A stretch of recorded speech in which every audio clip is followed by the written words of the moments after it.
اعوذ باللہ من الشیطان الرجیم بسم اللہ الرحمن الرحیم اللہم صلی علی سیدنا و مولانا محمد وعلی آلہ وصحابہ وبارک وسلم وصلی علیہ. السلام علیکم ناظرین، پروگرام عالم آن لائن کے ساتھ عامر لیاقت حسین حاضر خدمت ہے. مشکات شریف میں ہے حضرت عبداللہ ابن مسعود رضی اللہ تعالی عنہ فرماتے ہیں کہ نبی کریم صلی اللہ علیہ وآلہ وسلم نے ارشاد فرمایا کہ عورت چھپی ہوئی چیز ہے، جب باہر نکلتی ہے تو اسے شیطان تکنے لگتا ہے. امام بہقی کی ایک روایت میں ہے کہ جو نامحرم پر نظر ڈالے اور جو اپنے اوپر نامحرم کی نظر پڑنے کی خواہش اور تمنا کرے اس پر اللہ کی لعنت ہے. لیکن ہمارے ہاں ٹی وی اسکرین پر بسا اوقات حجاب کے حوالے سے بے حجابانہ گفتگو کی جا رہی ہے اور کہا جاتا ہے کہ اندر کی حیا ضروری ہے، باہر کا کیا ہے. ایک طرف ہماری مظلوم بہن عافیہ جو دشمنوں کے نرغے میں ہونے کے باوجود کمرے عدالت میں حجاب کے بغیر آنے سے انکار کر دیتی ہے اور اس کا حجاب کھینچ کر اس کی تصویر کھینچی جاتی ہے، اور دوسری طرف بعض لبرل خواتین جو اسلامی ریاست میں بیٹھ کر سرعام حجاب سے انکار کرتی ہیں. جنہیں آزادی میسر ہے انہیں اللہ سبحانہ و تعالی کی طرف سے حجاب کا تحفہ قبول نہیں ہے، پھر وہ کیسے آزاد ہیں؟ جس نے اللہ کی غلامی کو قبول نہیں کیا اس کے لیے دنیا کی آزادی بے معنی ہے، کیونکہ دنیا تو آزاد نہیں رکھتی ہے، اپنا غلام بنا کے رکھتی ہے، اور اللہ کی غلامی جنت کا پروانہ ہے، آخرت کا سدھار ہے، اور اس لافانی دنیا میں جانے کا ویزا ہے جو کسی سفارت خانے سے یا کسی کی سفارت کاری سے نہیں لگتا ہے، بلکہ حبیب خدا صلی اللہ علیہ وآلہ وسلم کے محبت کی سفارت کاری سے، عشق کے صفحات پر محبت کے حروف سے اور عقیدے کی مہر سے لگتا ہے. اور اس کے لیے انسان کو اپنی گفتگو میں بڑی احتیاط کرنی چاہیے. ہمارے ساتھ تشریف فرما ہے جمعیت اہل حدیث پاکستان کے سیکریٹری جنرل اور قرآن و سنہ انسٹیٹیوٹ کے چیئرمین جناب حافظ ابتسام الہی ظہیر صاحب.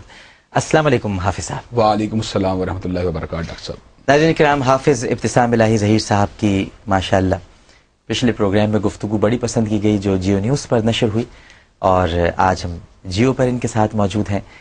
بہت خوبصورت انداز میں باتیں کرتے ہیں اور بہت کھل کر بات کرتے ہیں، لگی لپٹی نہیں رکھتے. تو آج ابتدا ان سے ایسی ایک خلش سے کرتے ہیں، ایسی ایک کسک سے کرتے ہیں، اور ایسے ہی ایک سوال سے کرتے ہیں جس میں یقیناً یہ لگی لپٹی نہیں رکھیں گے. میں ایک دن ٹیلی ویژن دیکھ رہا تھا تو کسی چینل پر جب ریموٹ کا بٹن رکا تو وہاں کوئی خاتون حجاب پر بڑی بے حجابانہ گفتگو کر رہی تھی.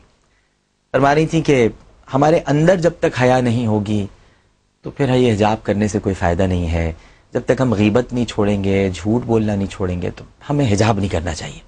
میرے اپنے بال نظر آ رہے ہیں تو اس کا یہ مطلب نہیں ہے کہ میں اپنے بال دکھاتی پھر رہی ہوں، بس میں نہیں کرتی حجاب، ایسا تو کہیں پر بھی ذکر نہیں ہے، کوئی حکم ہی نہیں ہے. اندر ہونی چاہیے خوبصورتی ساری، باقی تو بات کی بات ہے. میں ذرا پریشان ہو گیا، لیکن کم علم ہوں تو چپ ہو گیا، شاید صحیح کہہ رہی ہوں. پھر حافظ صاحب آئے تو میں نے سوچا کہ آج حافظ صاحب سے معلوم کروں. میں تو بہت کم علم ہوں، کچھ کہوں گا وہ کہتے نا کہ اپنے بھی خفا مجھ سے ہیں بیگانے بھی ناخوش، میں زہر حلاحل کو کبھی کہہ نہ سکا قند. تو آج ان سے دریافت کرتا ہوں.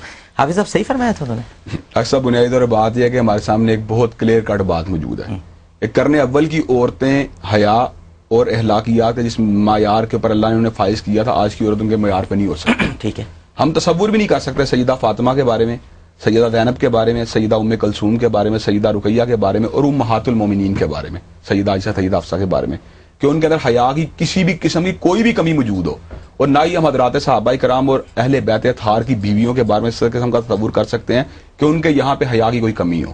وہ عورتیں کہ حیا نے جن سے درس حاصل کیا ہے، لفظ حیا جن کے آنگن سے پھوٹا ہے، ان کی اپنی کیفیت کیا تھی کہ ساری زندگی ان کی نگاہیں جھکی رہیں لیکن اللہ تبارک و تعالیٰ نے یہ حکم ان کو بھی دے دیا، یا ایھا النبی کل ازواجک و بناتک و نساء المؤمنین یدنین علیہن من جلابیبہن، اے نبی اپنی بیویوں کو کہہ دیجئے، اپنی بیٹیوں کو کہہ دیجئے اور مومنہ عورتوں کو کہہ دیجئے کہ جلباب کو اوڑھ کے رکھا کریں۔ ڈاکٹر صاحب جنہوں نے حیا کو حیا سکھائی تھی، یعنی لفظ حیا کو صحیح معنوں میں ایک نئے معنی سے روشناس کروایا تھا، اگر وہ حجاب سے مستثنا نہیں ہو سکتی تو آج کل کی کوئی عورت حجاب سے کہتے مستثنا ہو سکتی ہے؟ میں سمجھتا ہوں اس قسم کے افکار عام طور پہ کچھ میڈیا کی وجہ سے، کچھ شیطانی خواہشات کی وجہ سے، کچھ غلط قسم کے افکار کو پڑھ لینے کی وجہ سے ذہنوں میں کنفیوژن پیدا ہو گئی ہیں۔ کچھ میں سمجھتا ہوں وہ ذہن میں آتا ہے جس طرح کہ ملا جو بات بھی کہہ رہا ہے وہ غلط کہہ رہا ہے، مولوی کے منہ سے کوئی سچی بات نکل ہی نہیں سکتی، یا مولوی کو گلا گھونٹ کے ہمیں بہا دینا چاہتا ہے، وہ چاہتا ہے انٹرٹینمنٹ کا خاتمہ ہو جائے، وہ تو چاہتا ہے ہمارا جتنا جو ہے نا ساری ایکٹیویٹیز، ہمارے ہابیز جو ان کا گلا گھونٹنا۔ ویسے چاہتا ہے مولوی؟ نہیں، یہ بالکل نہیں چاہتا۔ ڈاکٹر صاحب کو چھوٹی سی بات ہوں، نہ مولوی گھڑ سواری کے خلاف، نہ مولوی سوئمنگ کرنے کے خلاف، نہ مولوی پراکی کے خلاف، نہ مولوی تیر اندازی کے خلاف، نہ ہی مولوی میں یہاں تک بات کروں نہ مولوی فیشن کے خلاف، میں یہاں تک بات کہتا ہوں عورت پردے میں ہو، سرخی لگائے، لپسٹک لگائے، جو مرضی کرے، ہمیں کیا اعتراض؟ نیل پالش لگائے، نیل پالش لگائے، ہمیں کیا اعتراض؟ ہمیں کسی میں کوئی اعتراض نہیں۔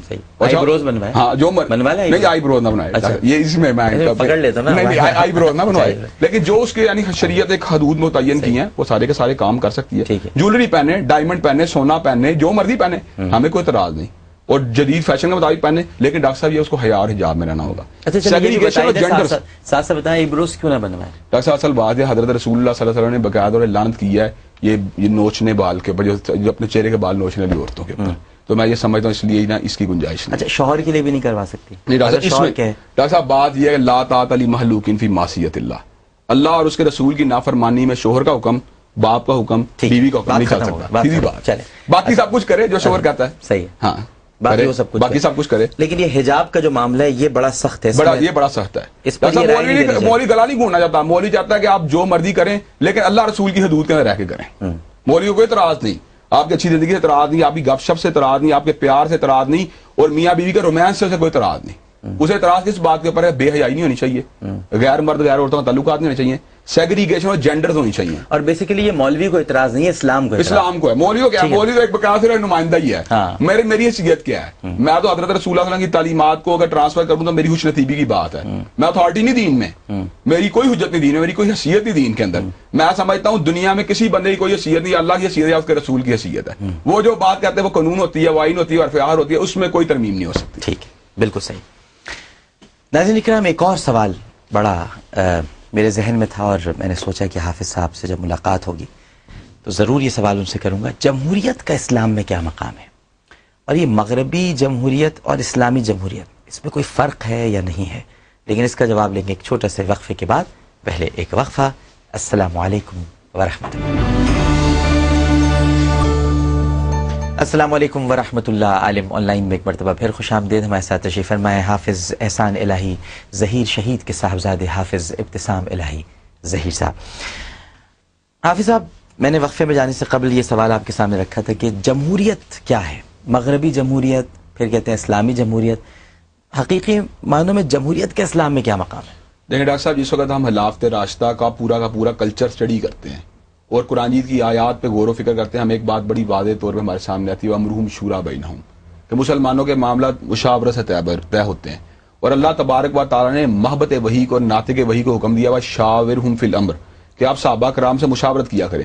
حالانکہ حضرت رسول اللہ صلی اللہ علیہ وسلم کو مشاورت کی ضرورت نہیں تھی، لیکن امت کو ایک نمونہ دینے کے لیے کہ معاملات میں مشاورت ہونی چاہیے، تو میں سمجھتا ہوں مشاورت جمہوریت کے اندر ایک اساس کا کردار ادا کرتی ہے۔ اس کے بعد دوسرا پروسیس آتا ہے الیکشن کا۔ اسلام میں باقاعدہ طور پر اپنے امیر کو، اپنے نمائندے کو چننے کے لیے ووٹ کی ایک گنجائش نہیں بلکہ پورا کا پورا ایک عمل موجود ہے، اس کے اندر کوئی کباہت والی بات نہیں۔ آپ لوگوں کی رائے لیں، بڑوں کی رائے لیں، چھوٹوں کی رائے لیں، اس کو جس وقت آپ ایک آرگنائزیشنل پیٹرن کے اندر اس کو آرگنائز کرتے ہیں وہ چیز جمہوریت بن جاتی ہے، اور جمہوریت اسلام کے کلچر کا اور اسلامی نظام کے اندر